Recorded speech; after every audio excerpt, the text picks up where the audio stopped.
Welcome back to the Deep Dive. Today, we're doing our quick, crucial look at the biggest AI news for the week ending October 19th, 2025. Okay, so let's unpack this week. It feels like AI is doing everything at once, expanding its reach, making these huge leaps, but also really shaking up how things work behind the scenes. Let's maybe start with something we all use. Wikipedia. The Wikimedia Foundation is reporting, well, a surprising drop in traffic. Yeah, it's really something. And the main reason, it's basically AI itself. How so? Well, search engines, they're getting so good at pulling info, often straight from Wikipedia, and giving you these instant summaries. Ah, so you get the answer right there on the results page. Exactly, so people just aren't clicking through to the actual Wikipedia articles nearly as much. It kind of chips away at that whole open web model, doesn't it? Using the data but bypassing the source.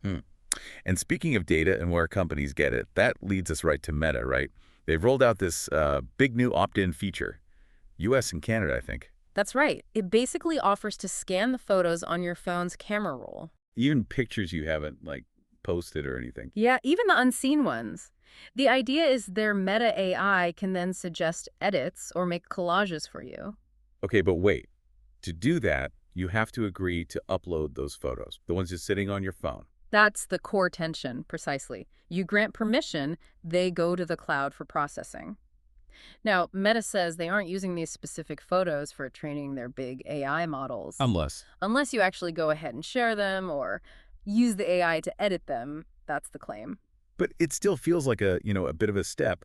Why scan them in the cloud at all if it's just for utility right then and there? Yeah. It definitely brings up those transparency questions again. It does, and all that data, whether for training or utility, needs somewhere to live, which actually ties into the next big story, infrastructure. Right, the sheer scale, Tata Communications and TCS in India. Exactly. They're teaming up for this massive data center project. We're talking, what, $6.5 billion?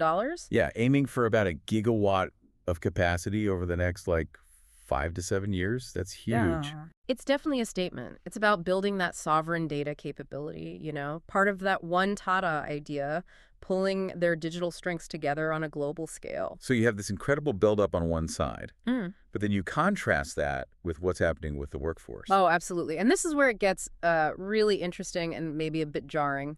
Scale AI. The company valued at over $14 billion, partly thanks to Meta investing. That's the one. They just laid off their entire contractor team that was focused on improving AI chatbot writing, the whole new projects organization. The whole team. Wow.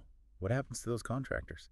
Well, they were apparently given the option to join Meta's own gig work platform, something called Outlier. So moving from potentially more stable contract work straight into, well, the gig economy, that feels like a really stark example of AI kind of automating the human support it needs. It's a rapid shift, no question. But at the same time, the tools themselves are spreading out. Look at Cognizant. What are they up to? They launched something called the Enterprise Vibe Coding Blueprint. The goal is basically to help big companies bring in AI-assisted coding tools. So not just for the hardcore developers. Right. They're aiming to even let, business users, non-tech teams use these AI frameworks to sort of prototype ideas quickly, ethically, democratizing the tech, essentially. And that tech is making real strides in some complex areas, like the medical news. Yeah, the Google DeepMind and Yale collaboration, this is pretty major. They've developed a huge new language model, 27 billion parameters. Okay, and what can it do? It's focused on cancer. It didn't just identify cancer cells.